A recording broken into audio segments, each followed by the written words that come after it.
La petite ville de Brive-la-Gaillarde fut soudainement secouée. Ce matin-là, une nouvelle frappa le cœur des habitants comme un éclair en plein jour. Dans le village de Plombières-sur-Vézère, niché dans les replis verdoyants de la Dordogne, 39 corps de femmes avaient été découverts, entassés au fond d'un étang à truites. La nouvelle se propagea à une vitesse foudroyante, de bouche à oreille jusqu'aux écrans de télévision. Les gens se pressaient dans les rues, certains courant vers le lieu du drame, d'autres restant figés sur le seuil de leur porte, incapables de prononcer un mot. Cet étang était connu de tous comme la source de revenus d'un pisciculteur respecté, M. Pierre Moreau, un homme d'une 50aine d'années, travailleur et affable. Personne n'aurait pu imaginer que ce lieu, qui fournissait le poisson pour les marchés locaux, cachait en réalité un charnier. Dès que la rumeur se confirma, les villageois affluèrent. Leurs oreilles refusaient d'y croire, mais une curiosité morbide guidait leurs pas. Ce matin-là, le temps sembla s'arrêter à Plombières-sur-Vézère. Les champs, d'habitude animés par le bruit des tracteurs, les ruelles où résonnaient les rires des enfants, étaient désormais plongés dans un silence de mort. Tous les regards convergeaient vers un seul point, le grand étang au cœur du village, désormais ceinturé par un ruban jaune de la gendarmerie. Une odeur pestilentielle flottait dans l'air, perceptible même à distance. Des visages blêmes fixaient la scène, un mélange d'horreur et de fascination dans les yeux. Une femme âgée porta son châle à sa bouche, ses yeux embués de larmes. Elle murmura qu'il était impossible de trouver autant de corps dans un seul étang. À côté d'elle, un vieil homme se signait à plusieurs reprises, sa main tremblante agrippée à sa canne en bois de châtaignier. Quelques jeunes du village, qui avaient tenté d'aider les secours, s'effondrèrent en voyant les corps extraits un par un de la bouvaseuse. Lorsque les housses mortuaires noires furent alignées au bord de l'eau, des cris déchirèrent le silence. De longues chevelures emmêlées, des vêtements en lambeaux, une peau d'un bleu cireux. Les corps s'empilaient, certains encore ligotés, d'autres presque fusionnés avec la terre grasse. Le décompte final glaça le sang de toute l'assemblée, non pas un, ni deux, mais 39. L'atmosphère devint chaotique. Certains évoquaient des histoires de sorcellerie, des pactes avec le diable pour s'enrichir, tandis que d'autres étaient convaincus qu'il s'agissait d'un massacre. Mais tous s'accordaient sur une chose, cet événement défiait toute logique. Le maire du village, Henri Blanchard, arriva rapidement, le visage tendu. Il tenta de calmer la foule de sa voix forte, demandant à chacun de laisser faire les autorités. Mais ses paroles se noyèrent dans un flot de sanglots et de cris hystériques. Les médias locaux ne tardèrent pas à arriver. Les caméras balayaient les visages paniqués des habitants, enregistrant chaque mouvement des gendarmes. En quelques heures, la nouvelle fit la une des journaux télévisés nationaux. Le titre fit frissonner le pays tout entier, 39 corps de femmes découverts dans une pisciculture en Dordogne. Au bord de l'étang, Julien Dubois, le jeune homme qui avait le premier découvert un morceau de tissu accroché à une branche, était toujours assis, prostré. Son visage était livide, son corps secoué de tremblements. L'image du bras bleui qu'il avait tiré des profondeurs de l'eau ne cessait de danser dans son esprit. Il essayait de chasser cette vision, mais plus il tentait de l'oublier, plus elle devenait nette. Pendant ce temps, les gendarmes s'activaient, installant des barrières pour interdire l'accès. Un jeune médecin légiste murmura d'une voix basse que le nombre de victimes était bien trop élevé pour un si petit village. Ce n'était pas un crime ordinaire. Quelque chose de bien plus vaste se cachait derrière cette pile de cadavres. Les habitants se regroupaient à distance, chuchotant. Certains se souvenaient de vieilles légendes sur des gens devenus subitement riches grâce à des rituels macabres. D'autres regardaient M. Moreau avec suspicion. Comment l'étang qu'il entretenait avec tant de soin pouvait-il être devenu un cimetière de masse? Mais d'autres encore prenaient sa défense, affirmant qu'un homme aussi généreux était incapable d'une telle atrocité. Ce jour-là, Plombières-sur-Vézère changea de visage. Ce n'était plus un village paisible aux prairies verdoyantes, mais un lieu envahi par la peur. Les enfants furent consignés à la maison, les portes verrouillées. Les gens parlaient à voix basse, comme s'ils craignaient d'être entendus. L'ombre de la mort planait sur les toits d'ardoise, et l'odeur fétide venant de l'étang rappelait à chaque instant que la tragédie était bien réelle. Derrière la foule, un journaliste prenait frénétiquement des notes dans son carnet. Il savait que cette histoire ferait la une, mais même lui ne pouvait réprimer un frisson d'horreur. Comment 39 vies de femmes avaient-elles pu s'achever dans ce qui n'aurait dû être qu'un simple étang à poissons? La question résonnait dans toutes les têtes, mais personne n'avait de réponse. Cette nuit-là, le village fut enveloppé d'une obscurité plus dense que d'habitude. Aucun son d'accordéon ne s'échappait du café, aucune plaisanterie ne fusait sur la place du village, seul le chant des grillons se faisait entendre, témoin silencieux de la tragédie. Les habitants s'endormirent le cœur lourd, ignorant ce que le lendemain leur réserverait. Mais une chose était certaine, Depuis cette macabre découverte, Plombières-sur-Vézère ne serait plus jamais le même. À l'approche de la nuit, l'atmosphère du village s'alourdit encore. Dans la petite église en pierre qui se dressait au bord de la route, le son de l'Angélus résonna faiblement. Mais contrairement à d'habitude, très peu de fidèles s'y rendirent. La plupart des habitants préféraient rester chez eux, portes et volets clos. Les mères de famille allumèrent les lampes plus tôt, craignant que l'obscurité n'apporte de mauvais présages. Les jeunes enfants demandaient avec innocence pourquoi les gens pleuraient, mais leurs parents se contentaient de leur caresser la tête, sans réponse. Julien Dubois, lui, ne parvenait pas à trouver le sommeil. L'image du tissu sombre qu'il avait tiré de l'étang le hantait. Chaque fois qu'il fermait les yeux, il revoyait ce bras humain bleui, et avait l'impression qu'il touchait sa propre peau. Sa respiration était courte, sa poitrine oppressée. Il sortit de sa maison et s'assit sur le perron, contemplant le ciel nocturne. Les étoiles semblaient pâles, et le vent soufflait, un froid mordant qui lui glaçait les os. Au loin, le ruban de la gendarmerie entourait toujours la pisciculture de M. Moreau. Des projecteurs restèrent allumés toute la nuit, faisant de l'étang un trou noir qui semblait avaler la lumière. Les rares passants accéléraient le pas, évitant de tourner la tête dans cette direction. Pour eux, cet endroit n'était plus le même. Ce n'était plus une source de nourriture, mais une tombe qui recelait un terrible secret. À la mairie, quelques notables du village s'étaient réunis discrètement. Ils priaient ensemble, implorant une protection divine pour que le village soit épargné par un malheur plus grand encore. Mais au fond de leur cœur, une question difficile à formuler se posait. Qui avait pu commettre une telle horreur, et pourquoi ici, dans leur village? Cette nuit-là, Plombières-sur-Vézère était véritablement silencieux. Seul le bruissement du vent dans les bambous, et de temps à autre, l'aboiement lointain d'un chien. Mais derrière ce silence, tous connaissaient une dure réalité, leur vie avait changé. Depuis que 39 corps de femmes avaient été sortis du fond de l'étang, la paix du village avait été ensevelie avec la boue vaseuse qui stagnait encore. Le village de Plombières-sur-Vézère, en périphérie de Sarlat, avait toujours été réputé pour sa tranquillité. Bien avant que la nouvelle de la découverte de dizaines de cadavres ne vienne tout bouleverser, la vie y suivait un cours simple et communautaire. Le matin, l'air frais descendait des collines, se mêlant à l'odeur de la terre humide des champs fraîchement irrigués. Le chant des coqs répondait au meuglement des vaches dans les étables en bois.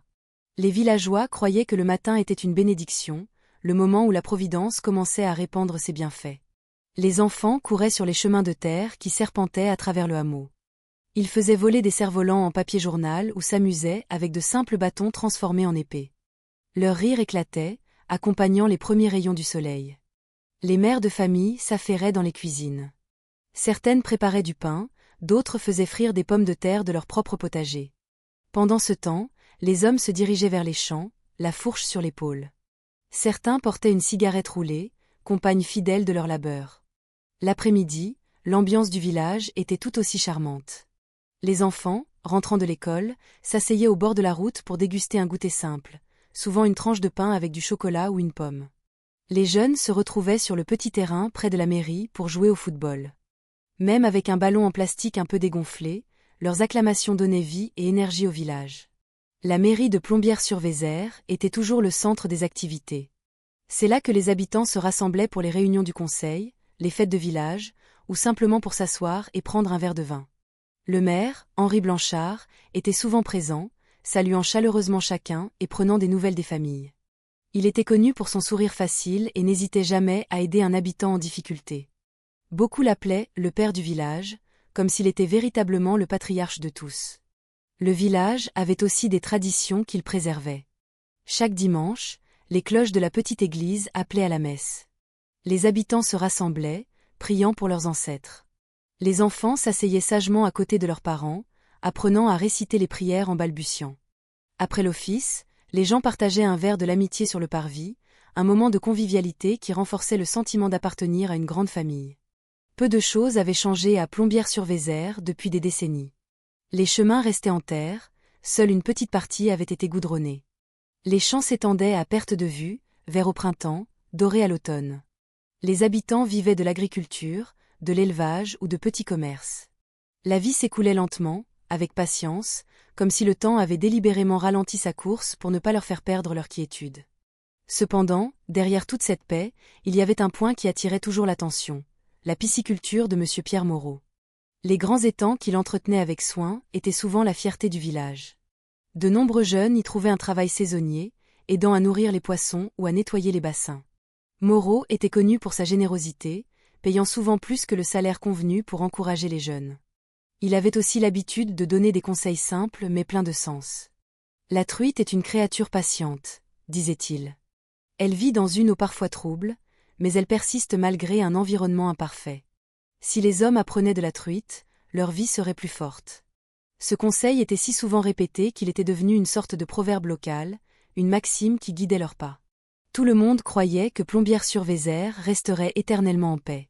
Personne ne se doutait que derrière l'étang à truite, source de sages conseils, se cachait un terrible secret qui allait changer le destin de tous les habitants. À ce moment-là, personne n'était prêt à affronter la réalité. Ils vivaient simplement leur routine, travaillant, riant et priant comme d'habitude. Ces jours paisibles ne sont plus aujourd'hui qu'un souvenir amer.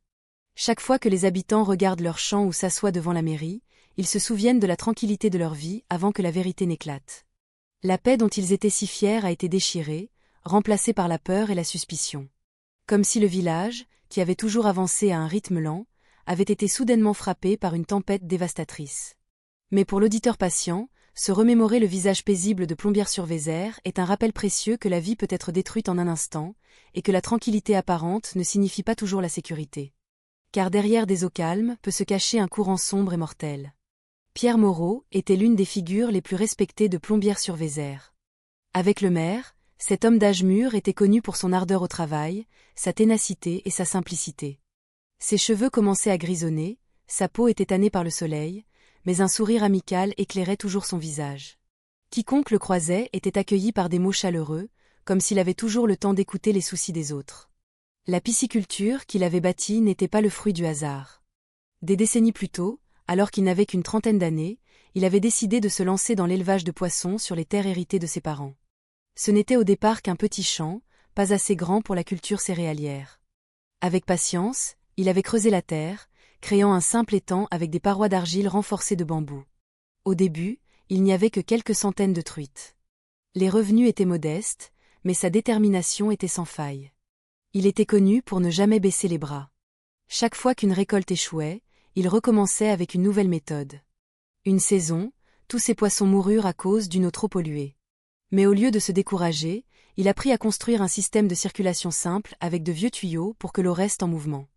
C'est ainsi que ses étangs commencèrent à prospérer. Petit à petit, ses revenus augmentèrent. Avec l'argent des ventes, il acheta des terres supplémentaires, creusa de nouveaux bassins. Aujourd'hui, il possédait plus de 10 grands étangs. Les villageois le considéraient comme un modèle. Il n'avait pas seulement bâti sa propre entreprise, mais avait aussi créé des emplois pour les jeunes du village. Beaucoup de jeunes sans grande qualification pouvaient gagner leur vie en travaillant à la pisciculture. Certains transportaient les sacs de nourriture, d'autres nettoyaient la vase, et quelques-uns assuraient la surveillance nocturne. Monsieur Moreau n'était jamais avare, et payait parfois plus que ce qui était dû. Sa raison était simple, il ne voulait pas que les jeunes perdent l'envie de travailler. Il aimait aussi donner des conseils. Attablé au café du village avec les anciens, il parlait souvent de la philosophie de vie inspirée par ses truites. La truite est une créature forte, disait-il. Elle vit dans une eau trouble, mais elle tient bon, sans se plaindre, même si son environnement n'est pas parfait. Si l'homme voulait bien apprendre, nous pourrions nous aussi être plus résilients dans l'adversité. Ces mots étaient si souvent répétés qu'ils étaient devenus une sorte de sagesse populaire. De nombreux jeunes se sentaient motivés, certains gardant même cette phrase en mémoire comme un rappel face aux difficultés. Dans sa modeste maison aux murs de briques rouges, M. Moreau vivait avec sa femme et ses 2 enfants. Il était connu pour être un bon père de famille, n'élevant jamais la voix sur sa femme et s'efforçant d'offrir la meilleure éducation possible à ses enfants. Pour lui, l'éducation était le moyen pour la génération suivante d'échapper à la vie difficile qu'il avait connue dans sa jeunesse. La vie de la famille Moreau semblait parfaitement normale. Aucun signe étrange. Lorsqu'il y avait une fête au village, il apportait toujours du vin ou offrait un coq. Lors d'un décès, il aidait à creuser la tombe. À Noël, il faisait des dons pour les orphelins. Toutes ces bonnes actions rendaient difficile d'imaginer que ces étangs deviendraient un jour le lieu de la découverte de dizaines de cadavres. Pour les jeunes du village, travailler à la pisciculture de M. Moreau était une expérience valorisante. Ils apprenaient que le travail acharné portait ses fruits. Julien Dubois en faisait partie. Il racontait souvent à ses amis que M. Moreau n'était pas seulement un patron, mais un mentor. Il se souvenait très bien d'un après-midi où, se plaignant de la fatigue, M. Moreau lui avait tapé sur l'épaule en disant « Si on ne cherche que la facilité, la vie semblera toujours lourde. Mais si on a le courage d'affronter les difficultés, le fardeau s'allégera peu à peu. » Tout le monde croyait que M. Moreau était un homme bon. Il était le symbole de la persévérance et la preuve vivante qu'on pouvait réussir à la campagne sans quitter sa terre natale. C'est pourquoi, lorsque l'odeur nauséabonde commença à s'élever de ses étangs, personne n'osa vraiment l'accuser. Les gens préféraient se boucher le nez en pensant que ce n'était que de la vase ordinaire. Mais, en silence, le destin préparait une terrible surprise. L'étang, jusqu'alors considéré comme une bénédiction et une source de vie, cachait un sombre secret. Un secret qui allait lentement entraîner le nom de M. Moreau au cœur d'une tempête de suspicion. Et les villageois, qui l'avaient tant admiré, allaient bientôt être confrontés à une dure réalité difficile à accepter. Depuis son enfance, Julien Dubois était habitué à l'odeur de poisson des étangs. Pour lui, ce n'était pas quelque chose de dérangeant. Chaque fois qu'il aidait à nourrir les truites à la pisciculture de M. Moreau, il pouvait retenir sa respiration et considérer cela comme faisant partie du travail. Mais lors d'un long été sec en 2023, il commença à sentir quelque chose de différent. Ce matin-là, alors qu'il transportait un sac de granulés au bord de l'étang, une odeur de putréfaction lui piqua les narines. Ce n'était pas la simple odeur de poisson ou de vase s'évaporant sous le soleil. Il y avait quelque chose de plus âcre, de plus pénétrant, comme une carcasse d'animal en décomposition depuis trop longtemps. Julien s'arrêta un instant, se couvrant le nez avec le bras de sa chemise. Il eut la nausée, ses pas devinrent hésitants. Il tenta d'ignorer cette sensation. Il jeta rapidement les granulés, espérant que les truites remonteraient à la surface pour se disputer la nourriture. Mais étrangement, seules quelques-unes apparurent. D'habitude, des centaines de truites voraces se pressaient, se bousculant pour attraper les granulés. Cette fois, l'eau de l'étang ne fit que quelques petites vagues, puis redevint calme. Julien regarda, perplexe, l'esprit rempli de questions. Monsieur Moreau, qui le vit, se contenta d'un léger sourire. Il dit que c'était normal. Pendant les longues sécheresses, l'eau de l'étang dégageait souvent une odeur plus forte. Dès qu'il pleuvrait, tout rentrerait dans l'ordre. Julien hocha la tête, bien que son cœur restât dubitatif. Il ne voulait pas passer pour un jeune qui posait trop de questions. De plus, qui oserait contredire M. Moreau, l'homme le plus généreux du village? Les jours suivants, l'odeur empira. Chaque fois que le vent soufflait depuis l'étang, les habitants des alentours se sentaient nauséeux. Une femme se plaignit d'avoir mal à la tête tous les après-midi.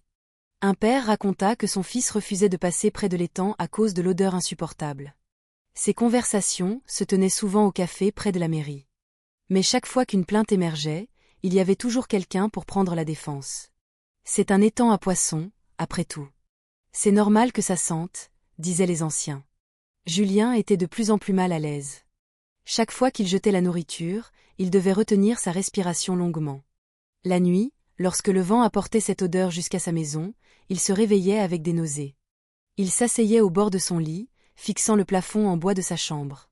Il avait un mauvais pressentiment qu'il ne pouvait exprimer, mais il choisit de se taire, de peur d'être accusé de chercher des problèmes. Un après-midi, il était assis au café, écoutant les chuchotements des habitants. Une femme, se bouchant le nez, dit qu'elle sentait que quelque chose n'allait pas. Un jeune homme osa même murmurer que quelque chose avait peut-être été jeté intentionnellement dans l'étang. Mais la conversation cessa brusquement lorsque M. Blanchard, le maire, passa devant le café. Tout le monde se tut, feignant d'être absorbé par son café. Cette nuit-là, Julien fut de nouveau réveillé par une odeur de putréfaction encore plus forte que d'habitude. Il sortit de sa maison, se tint dans la cour et regarda en direction de l'étang, enveloppé d'une légère brume. La lanterne au bord de l'eau était faible, presque éteinte. Le chant des grillons se mêlait au sifflement du vent. Mais étrangement, la nuit semblait plus silencieuse. Julien frissonna, comme si tout le village retenait son souffle. Il se serra dans ses bras, essayant de se calmer. Mais ce mauvais pressentiment s'intensifiait. Quelque chose se cachait dans les eaux troubles de l'étang, quelque chose qui ne pouvait s'expliquer par la sécheresse.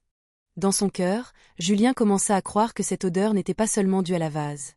Un grand secret était caché sous la surface. Mais il n'osait le dire à personne. Tout le monde respectait trop M. Moreau. Qui croirait qu'un pisciculteur si bienveillant cachait quelque chose dans son étang? Julien ne pouvait que garder sa peur pour lui.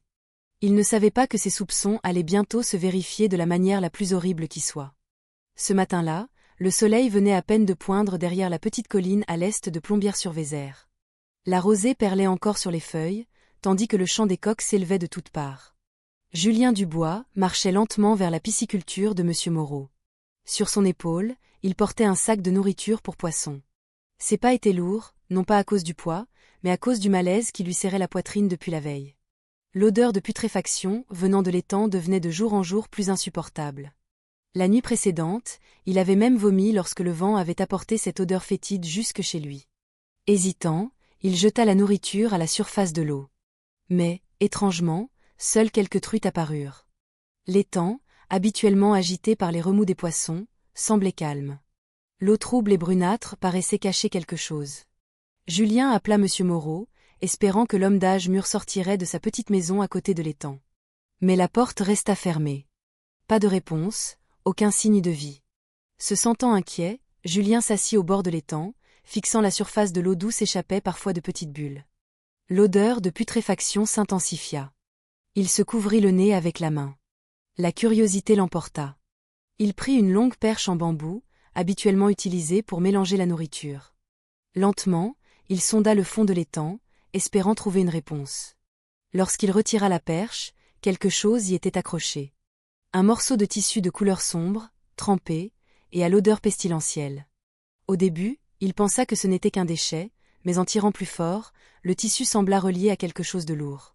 Le cœur de Julien s'emballa. Il tira la perche à deux mains. Son corps tremblait. De la surface de l'eau trouble, une forme émergea lentement, lui glaçant le sang. Un bras humain bleui, enflé et couvert de vase, se dressa vers le ciel. Les cheveux de Julien se hérissèrent, sa respiration se coupa. Avec un cri rauque, il tomba en arrière. Son corps était secoué de violents tremblements, il ne pouvait plus regarder. Il se releva aussitôt et courut de toutes ses forces vers la route du village. Sa voix se brisa en appelant les gens, « Il y a un corps dans l'étang à truites. » Ce cri fit sortir les habitants de leur maison en trombe. Certains tenaient encore leur outil de jardinage, d'autres couraient pieds nus. Certains tenaient leur enfant par la main. Ils suivirent Julien en direction de l'étang. Lorsqu'ils virent de leurs propres yeux, la scène devint chaotique. Un vieil homme s'effondra, le visage blême. Une femme poussa un cri hystérique, se couvrant le visage avec son tablier. La nouvelle se propagea rapidement.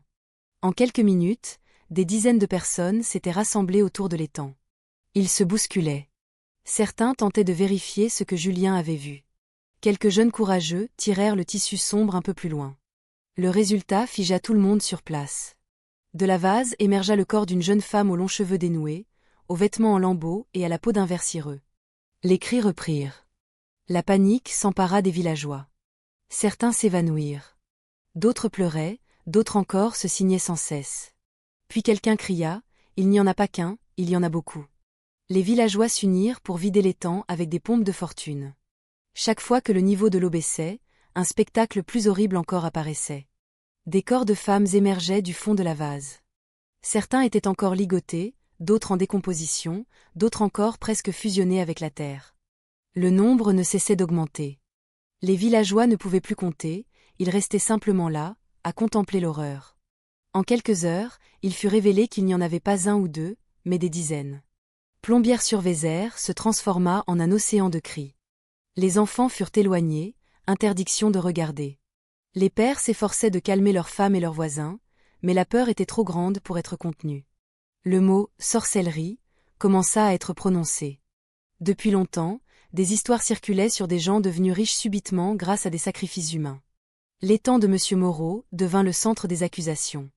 Julien, lui, était assis, prostré, sous un chêne près de l'étang. Ses mains tremblaient, son regard était vide. Le souvenir du bras bleui ne voulait pas disparaître. Il se couvrit le visage de ses mains, essayant d'effacer cette image horrible. Mais c'était inutile. Il savait que sa vie ne serait plus jamais la même après ce jour. La foule au bord de l'étang devenait incontrôlable. Les pleurs, les cris et les chuchotements effrayés se mélangeaient en un seul vacarme. Certains étaient convaincus qu'il s'agissait de sorcellerie. D'autres accusaient ouvertement M. Moreau. D'autres encore restaient silencieux, le visage blême. Au milieu de ce chaos, une voix forte retentit soudain, « Habitants du village, calmez-vous, s'il vous plaît. Ne spéculez pas. Laissons les autorités faire leur travail. » Cette voix était celle d'Henri Blanchard, le maire de Plombières-sur-Vézère. Il était arrivé avec quelques membres du conseil municipal, vêtu d'une chemise blanche et d'un pantalon gris, impeccable comme toujours. Henri Blanchard était connu pour être un homme affable et généreux. Durant ses 2 mandats, il avait toujours été présent pour ses administrés. Il aidait à financer les études des enfants de familles modestes, contribuait à la réparation des routes, et n'hésitait pas à mettre la main à la pâte lors des récoltes. C'est pourquoi beaucoup de villageois l'appelaient le père du village. Sa présence au bord de l'étang semblait rassurante, du moins pour ceux qui lui faisaient confiance. Cependant, cette fois, bien que ses paroles fussent fermes, son visage était pâle, et son regard semblait agité, comme s'il cachait quelque chose qu'il ne pouvait dire devant tout le monde. Il se tenait au bord de l'étang, essayant de calmer les murmures des habitants qui se transformaient en accusations. Chers habitants de Plombières, ne nous laissons pas diviser par des préjugés. Nous savons tous qui est Monsieur Moreau. C'est un homme bon, un travailleur acharné. Il est impossible qu'il ait pu commettre une chose pareille. Quelques personnes hochèrent la tête en signe d'approbation, se sentant apaisées par ces mots. Mais d'autres restaient sceptiques, les chuchotements persistaient à l'arrière. Quelqu'un murmura que même les gens bons pouvaient changer. Un autre intima à son voisin de se taire, de peur d'offenser le maire. Henri Blanchard s'approcha ensuite de Julien, qui était toujours assis, tremblant, sous le chêne. Il lui tapa doucement sur l'épaule. « Julien, calme-toi. Tu as bien fait de prévenir tout le monde. Maintenant, laissons la gendarmerie faire son travail. » Ces paroles se voulaient réconfortantes, mais Julien sentit quelque chose d'étrange. Le regard d'Henri Blanchard était si perçant, comme s'il voulait s'assurer de quelque chose. Peu de temps après, les gendarmes de la brigade locale arrivèrent. Le périmètre de sécurité fut élargi. Il fut interdit aux habitants de s'approcher. Plusieurs agents s'affairaient à documenter l'état de l'étang, tandis que les villageois ne pouvaient qu'observer de loin. L'atmosphère, auparavant chaotique, commença lentement à se calmer, bien que la peur restât palpable dans l'air. Les médias locaux arrivèrent également. Les caméras se tournèrent vers les visages paniqués des habitants, les larmes des mères, et bien sûr, l'étang rempli de boue et de cadavres. Les grands titres se répandirent rapidement. 39 corps de femmes découverts dans une pisciculture en Dordogne. Le village de Plombières-sur-Vézère, jusqu'alors à peine mentionné dans les médias, devint soudain le centre de l'attention nationale. Au milieu de la foule, face aux journalistes, Henri Blanchard se tenait droit, répondant aux questions d'un ton assuré. « Nous coopérerons pleinement avec la gendarmerie. Plombières-sur-Vézère découvrira la vérité. » Il s'efforçait de maintenir son image de leader fort. Mais derrière son sourire affable, quelques habitants attentifs remarquèrent que son visage restait étrangement tendu. Cette nuit-là, alors que la situation commençait à se calmer, Henri Blanchard arpenta de nouveau les rues du village. Il salua les habitants encore assis sur le seuil de leur porte, les rassurant pour qu'ils n'aient pas peur. Mais des chuchotements suivaient ses pas. Certains disaient qu'il était trop calme. D'autres louaient son attitude patiente. Personne n'osait parler plus fort. Tous gardaient leurs soupçons pour eux. Pour les villageois, Henri Blanchard restait le maire respecté. Mais pour quelques-uns, une nouvelle question se posait. Pourquoi était-il arrivé si vite sur les lieux, comme s'il savait déjà ce qui s'était passé? Et pourquoi son visage était-il si pâle en voyant les cadavres retirés de la boue? Ces questions flottaient dans l'air, sans réponse. Mais une chose était sûre, cette nuit-là, tous les habitants prirent conscience que la paix de leur village était brisée. Et même si Henri Blanchard tentait de les calmer, l'image horrible du fond de l'étang ne pouvait être effacée si facilement. Ce jour-là, Plombières-sur-Vézère se transforma soudain en une marée humaine. Les petites routes, habituellement empruntées par des maraîchers ou des enfants à vélo, étaient désormais envahies par des véhicules de gendarmerie, des motos de journalistes et une foule de curieux qui ne cessaient de murmurer. La modeste mairie fut transformée en poste de commandement temporaire. Les tables en bois étaient couvertes de rapports, de photos et de matériel de police. Le périmètre de sécurité installé autour de l'étang à truites ressemblait à une frontière entre deux mondes. À l'intérieur, les techniciens en identification criminelle travaillaient sans relâche, sortant un à un les sacs mortuaires pour les charger dans les ambulances. À l'extérieur, les habitants regardaient, le visage blême. Certains pleuraient, d'autres avaient le regard vide.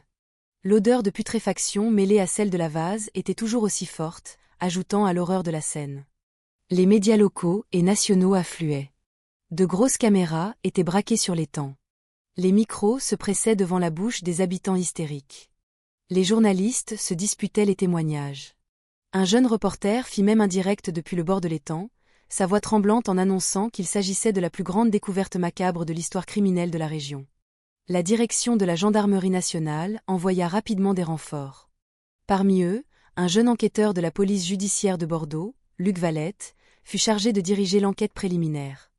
Il n'avait qu'une trentaine d'années, mais sa réputation était excellente. Il était connu pour sa rigueur, sa ténacité et sa capacité à résoudre des affaires complexes. Lorsque sa voiture de service s'arrêta devant la mairie, tous les regards se tournèrent vers lui. Il y avait une grande attente sur les visages des habitants, comme si sa venue pouvait apporter des réponses. Luc descendit de voiture d'un pas assuré. Le maire, Henri Blanchard, l'accueillit immédiatement, lui serrant la main fermement. « Bienvenue, inspecteur. Notre village attend votre aide. » Ses mots étaient chaleureux, mais son regard était fuyant. Luc le fixa quelques secondes, comme pour tenter de lire dans ses pensées.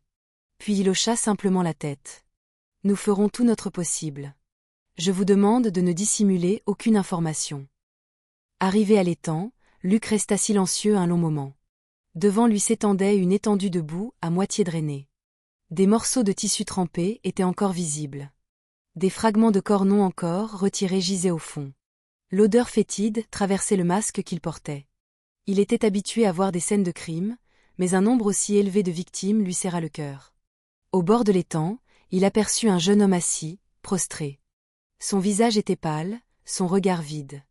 Luc demanda aux habitants qui c'était, et une femme répondit « C'est Julien, le jeune qui a découvert le premier corps. » Luc s'approcha et s'assit à côté de Julien. « Raconte-moi tout depuis le début, mon garçon.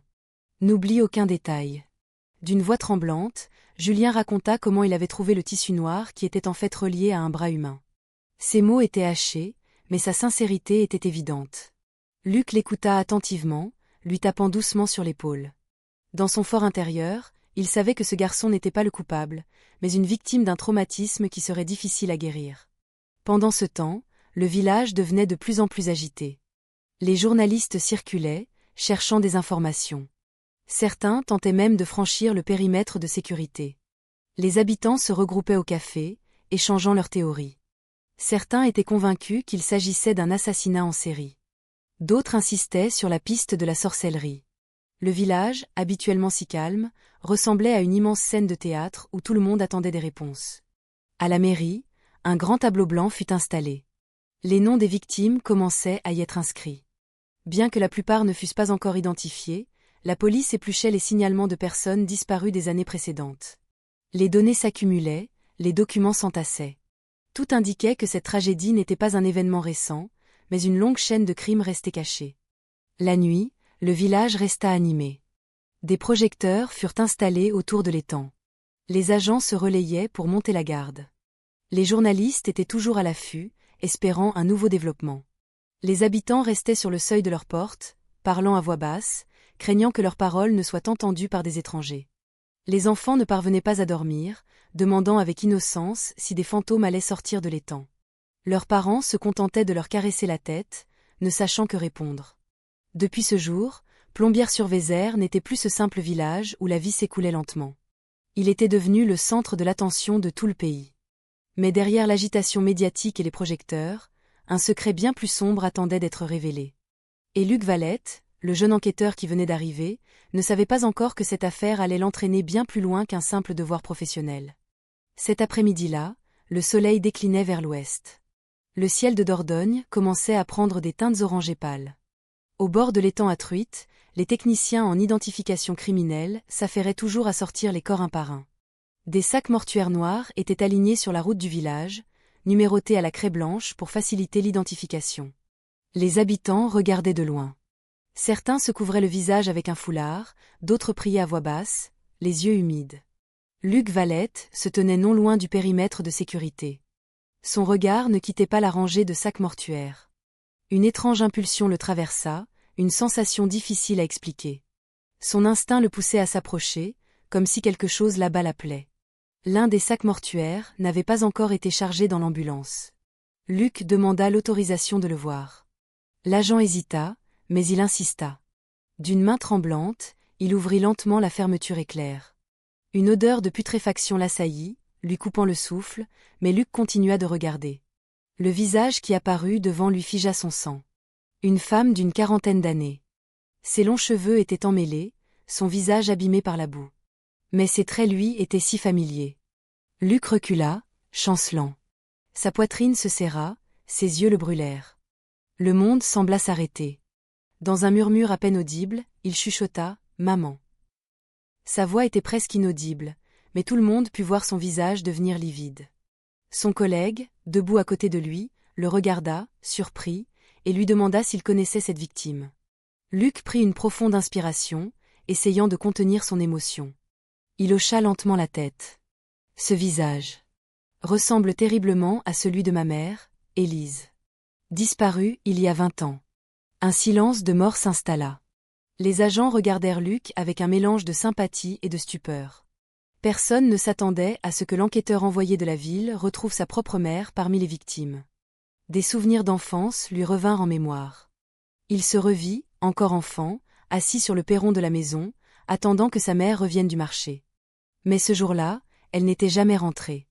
Les gens disaient qu'elle était peut-être partie refaire sa vie ailleurs, qu'elle s'était peut-être enfuie. Avec le temps, tout le monde avait oublié, mais la blessure n'avait jamais vraiment guéri dans le cœur de Luc. Maintenant, après 2 décennies, la réponse se présentait de la manière la plus douloureuse qui soit. Sa mère n'était pas partie, elle avait été une victime. Enterrée avec des dizaines d'autres femmes au fond d'un étang. Luc referma la fermeture éclair du sac mortuaire. Une larme coula sur sa joue sans qu'il puisse la retenir, mais sa voix était ferme, bien que tremblante. Quoi qu'il arrive, je continuerai à mener cette enquête de manière professionnelle. Mais à partir de maintenant, cette affaire est aussi devenue une affaire personnelle. Cette nuit-là, alors qu'une demi-lune blafarde éclairait faiblement le ciel, Luc se tenait seul au bord de l'étang. L'odeur fétide lui piquait les narines, mais il ne bougeait pas. Son regard était fixé sur la boue sombre qui venait de révéler son secret. D'une voix rauque, il murmura « Maman, je te promets que je trouverai qui a fait ça, et je m'assurerai qu'il paie. » Le vent nocturne soufflait, faisant bruisser les feuilles de bambou. Le village de Plombières-sur-Vézère semblait silencieux, comme s'il avait entendu le serment d'un fils à sa mère. Mais derrière ce silence, une grande tempête se préparait. Une tempête qui allait entraîner Luc dans une conspiration plus sombre que tout ce qu'il avait pu imaginer. Depuis la nuit où il avait reconnu le visage de sa mère parmi les victimes, Luc ne dormait presque plus. La mairie, transformée en poste de commandement, était remplie de piles de dossiers. Les signalements de personnes disparues de divers départements étaient rassemblés, feuille après feuille, sur les tables en bois. Luc était assis, le visage tendu. Ses yeux étaient rouges de fatigue, mais sa main ne cessait de marquer chaque note d'un stylo rouge. Un schéma commençait à se dessiner. La plupart des victimes venaient de familles modestes, n'avaient pas d'ennemis connus, pas de dettes importantes, et ne possédaient aucun bien susceptible d'attirer la convoitise. Cependant, tout avait disparu de la même manière. Elles avaient été vues pour la dernière fois près d'un marché, d'une gare routière ou sur une route isolée en périphérie de la ville. Après cela, leurs traces se perdaient sans laisser de nouvelles. Luc examina les anciens dossiers, le front plissé. De nombreux signalements, datant de plusieurs années, n'avaient manifestement jamais fait l'objet d'un suivi. Certains avaient simplement été tamponnés, puis oubliés dans un tiroir. D'autres avaient été inscrits sur la liste des personnes disparues, mais sans jamais être approfondis. Comme si une main invisible avait délibérément laissé ses affaires s'enliser. Il frappa la table du poing. Comment est-ce possible que tant de signalements aient été ignorés? Sa voix était basse, mais chargée de colère. Son collègue se tourna vers lui, tentant de le calmer. Peut-être que les anciens enquêteurs pensaient que ces femmes s'étaient enfuies ou étaient parties travailler ailleurs. Luc secoua la tête vivement. Non, c'est beaucoup trop. Des dizaines de personnes disparues de la même manière, et tout converge vers un seul point, ce village. Cette nuit-là, il quitta le poste de commandement et se dirigea vers l'étang, qui n'était plus qu'à moitié rempli de boue. Une lune pâle se reflétait sur la surface de l'eau trouble. L'odeur fétide persistait, lui oppressant la poitrine. Il resta là longtemps, serrant la photo de sa mère qu'il gardait dans son portefeuille. « Maman, il s'avère que tu n'es pas partie, tu as été victime d'un crime étouffé. Je te promets de tout révéler. » Alors qu'il retournait à la mairie, un jeune homme s'approcha de lui. Son visage était pâle, mais ses yeux brillaient d'une lueur déterminée. C'était Julien, le premier à avoir découvert les corps. « Inspecteur Valette, je me souviens de quelque chose, » dit-il à voix basse. « Plusieurs nuits avant que l'odeur n'apparaisse, j'ai vu un grand camion entrer dans le village. Il venait toujours la nuit, jamais le jour. Luc le regarda fixement. Sais-tu à qui appartenait ce camion? Julien secoua la tête. Non, monsieur. Mais j'ai vu une fois le chauffeur parler avec quelqu'un qui ressemblait à un des adjoints du maire, monsieur Blanchard. Ce nom fit frissonner Luc. Le maire, si respecté des habitants, le père du village, avait une part d'ombre. Il tapa sur l'épaule de Julien, lui murmurant de ne parler de cela à personne. Ça pourrait être dangereux. À partir de cette nuit, les soupçons de Luc se renforcèrent. Cette affaire ne concernait pas seulement un meurtre ou un dépôt de corps. Il y avait un réseau plus vaste, et des personnes influentes qui l'avaient délibérément étouffé. Elles étaient peut-être autour de lui, peut-être même des gens à qui il parlait tous les jours. Luc ferma brusquement son carnet de notes. Ses yeux brillaient d'une détermination farouche. Désormais, il n'affrontait pas de simples criminels, mais une conspiration profondément enracinée, capable de détruire quiconque oserait la dévoiler. Cette nuit-là, l'air à Plombières-sur-Vézère était étouffant. Le vent soufflait faiblement, emportant le bruit des feuilles de bambou qui frottaient les unes contre les autres, ajoutant au silence. Luc était assis dans sa voiture de service, observant la route déserte du village. Ses yeux étaient lourds de fatigue, mais son esprit ne cessait de tourner. Les paroles de Julien à propos du grand camion résonnaient en lui. Un camion qui venait discrètement la nuit, un camion qu'on ne voyait jamais le jour. Vers minuit, une faible lueur de phare apparut depuis la route principale. Luc démarra immédiatement le moteur de sa voiture, mais garda ses distances pour ne pas être repéré. De loin, il vit un camion-caisse de couleur grise entrer lentement dans le village. Ses feux étaient volontairement baissés, presque invisibles si l'on n'y prêtait pas attention. Le camion s'arrêta brièvement près d'un vieil entrepôt désaffecté depuis longtemps. Le bâtiment était couvert de mousse, son toit percé, et il était vide depuis des années. Mais cette nuit-là, 2 hommes descendirent de la cabine du camion et ouvrirent les portes arrière.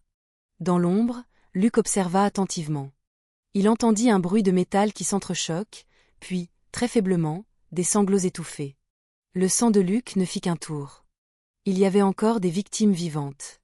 Mais avant qu'il ne puisse s'approcher, l'un des hommes referma rapidement la porte.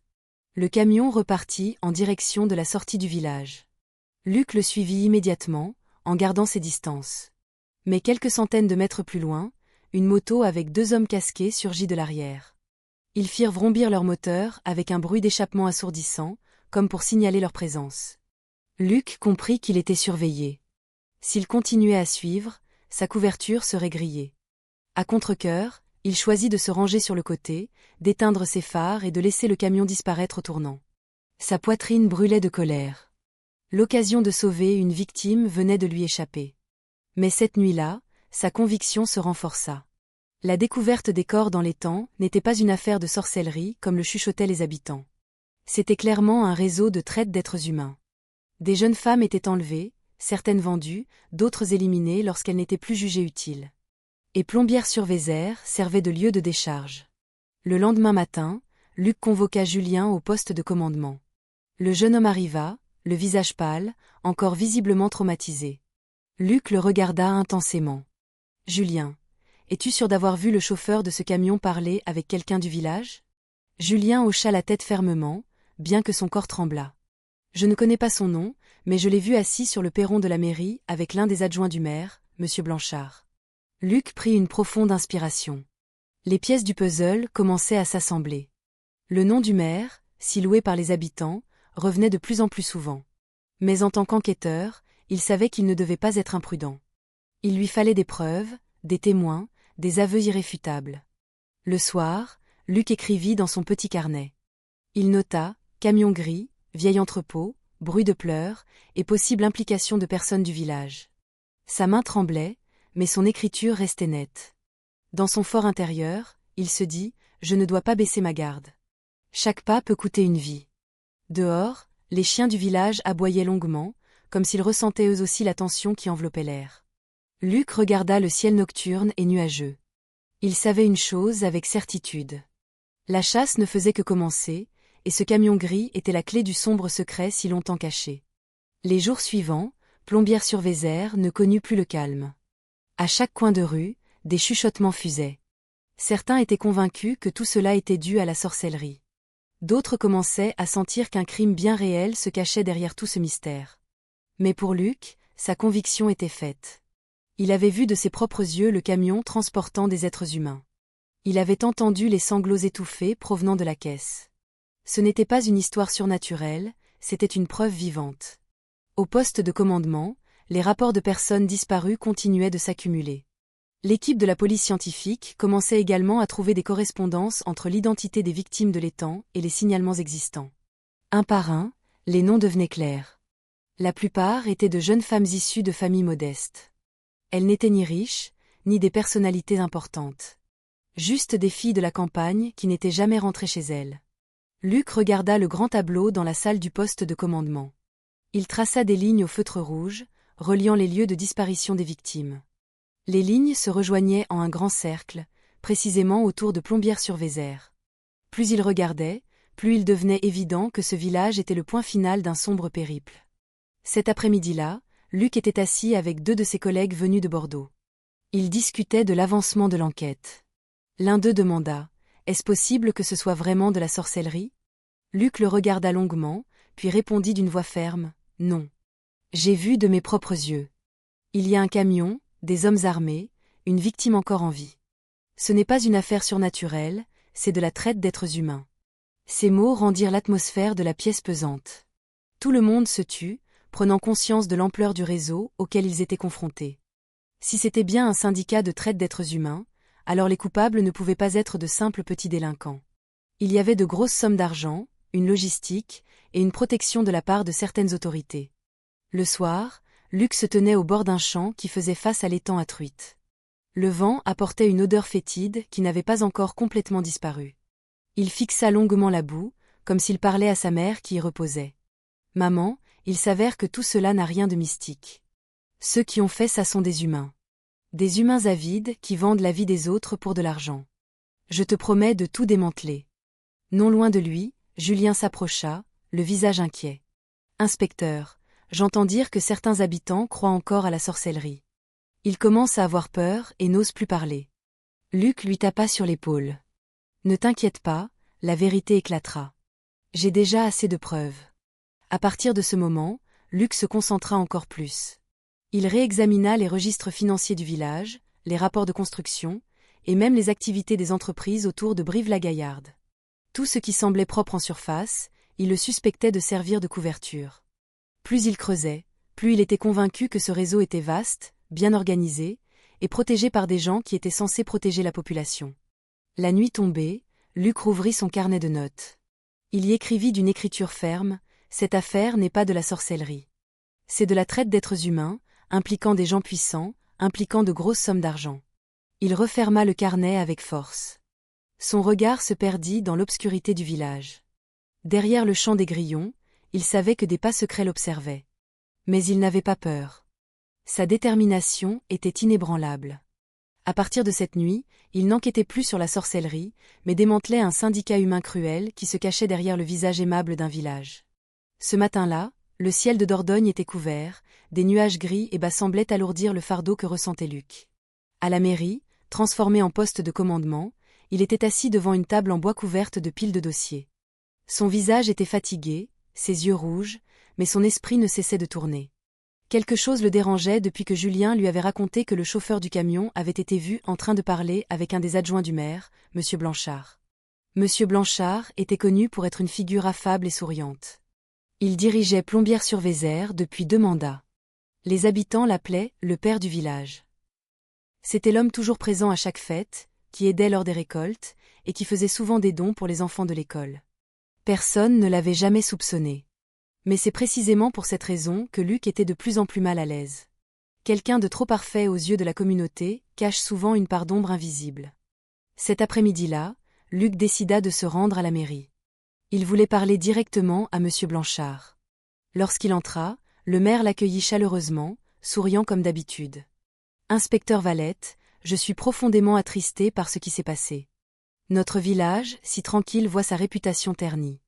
Je vous en prie, arrêtez les coupables au plus vite. » Luc hocha la tête, observant ses moindres gestes. Le sourire semblait sincère, mais il y avait une tension dans les traits de son visage, comme s'il cachait quelque chose. Luc posa délibérément une question plus précise. « Avez-vous déjà vu un grand camion entrer et sortir du village la nuit ?» Monsieur Blanchard resta silencieux une fraction de seconde avant de répondre « Ah, je ne sais pas. Peut-être juste des marchands de passage. » La réponse était trop rapide, trop brève. Luc le nota mentalement. Son instinct lui disait qu'il y avait un mensonge derrière ce sourire amical. Le soir, Luc écrivit de nouveau dans son petit carnet. Il inscrivit le nom de Monsieur Blanchard en lettres capitales. En dessous, il dessina un grand point d'interrogation. Il savait qu'accuser sans preuve était une erreur fatale, surtout un maire respecté. Mais les pièces du puzzle commençaient à converger vers un seul point. Des flux financiers suspects, un camion mystérieux, et des villageois trop effrayés pour parler.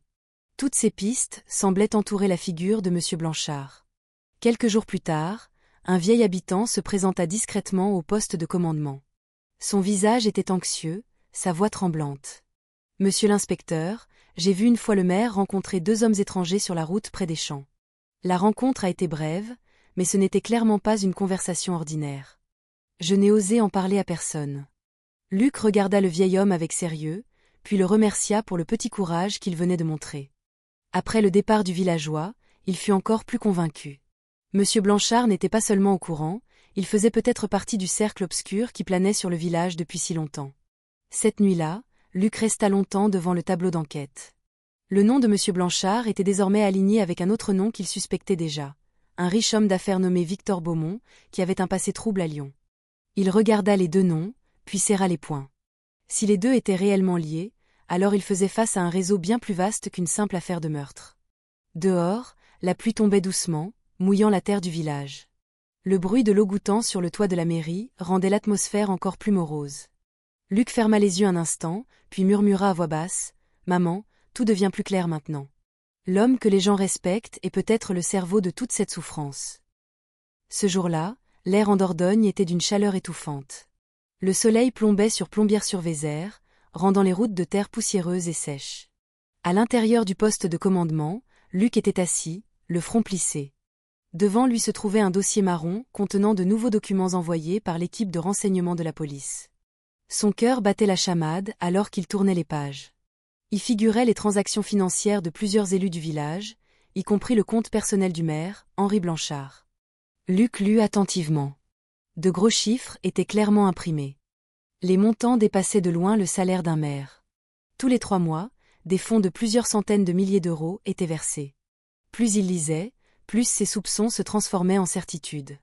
Ce qui était encore plus choquant, c'est que l'argent provenait d'un compte au nom de Victor Beaumont, un riche homme d'affaires de Lyon, connu depuis longtemps pour être insaisissable. Il avait été impliqué dans des affaires de jeu et d'escroquerie, mais avait toujours échappé à la justice. Ce nom n'était pas étranger à Luc. Il savait à quel point l'influence de Beaumont était forte et combien il était difficile de le faire tomber sans preuve solide. Luc froissa le document, la main tremblante. Il y avait une connexion directe entre Henri Blanchard et Victor Beaumont. Pendant tout ce temps, les habitants croyaient que leur maire était un homme généreux, mais en réalité, il recevait de l'argent sale d'un grand ponte du crime. Cet après-midi-là, Luc tenta de se comporter normalement. Il se rendit à la maison de Monsieur Blanchard, bien plus grande que celle des autres habitants. Le maire l'accueillit avec un sourire amical, l'invita à entrer et lui servit un thé chaud. Sa voix était douce, comme s'il se souciait vraiment de l'enquête. Luc se contenta d'un léger sourire, dissimulant ses pensées. Chaque mot qui sortait de la bouche de Monsieur Blanchard sonnait juste, mais aux yeux de Luc, tout cela ressemblait désormais à un masque. Après cette rencontre, Luc nota une information cruciale dans son carnet. Henri Blanchard recevait des fonds importants de Victor Beaumont. L'argent arrivait à intervalles réguliers et était en grande partie dissimulé sous des notes de frais pour des projets de développement du village.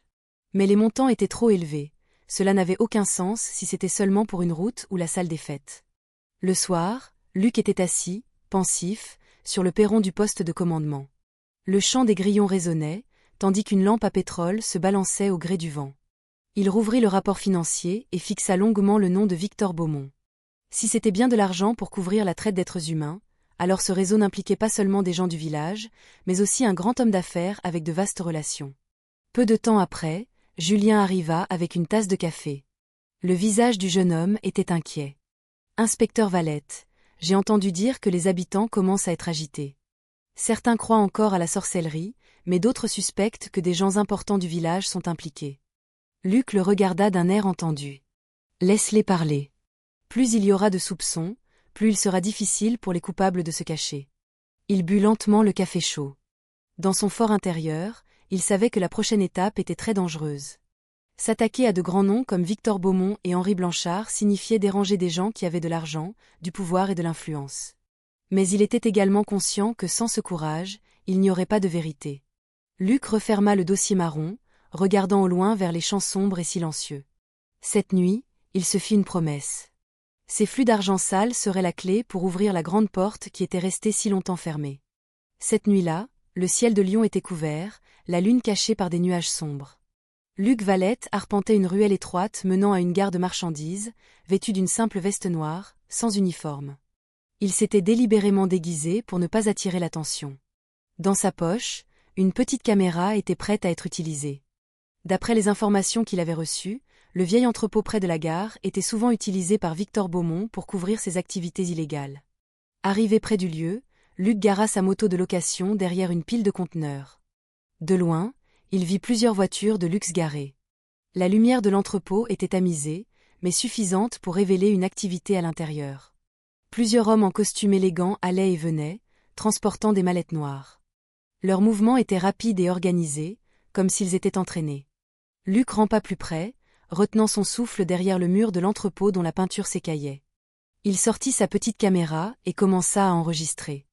Soudain, une voiture noire s'arrêta devant la porte. Un homme corpulent en sortit. Son visage était sévère, ses cheveux soigneusement coiffés. Luc le reconnut. C'était Victor Beaumont. Mais ce qui lui fit froid dans le dos, c'est la silhouette qui apparut à côté de lui. Le maire Henri Blanchard. Les deux hommes se serrèrent la main fermement, rirent doucement, puis entrèrent dans l'entrepôt.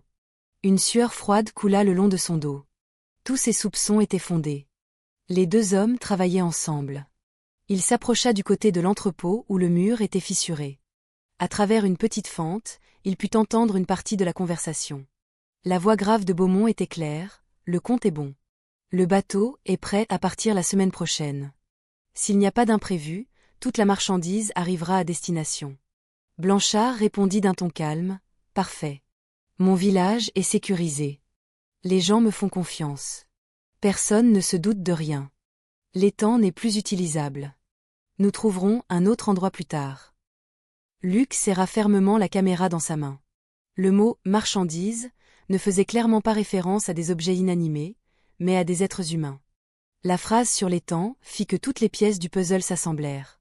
La pisciculture n'était qu'une couverture, un lieu pour se débarrasser des victimes inutiles.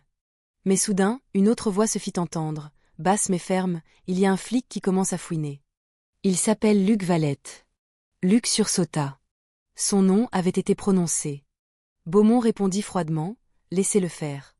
S'il s'approche de trop près, nous nous en débarrasserons. Le cœur de Luc s'emballa.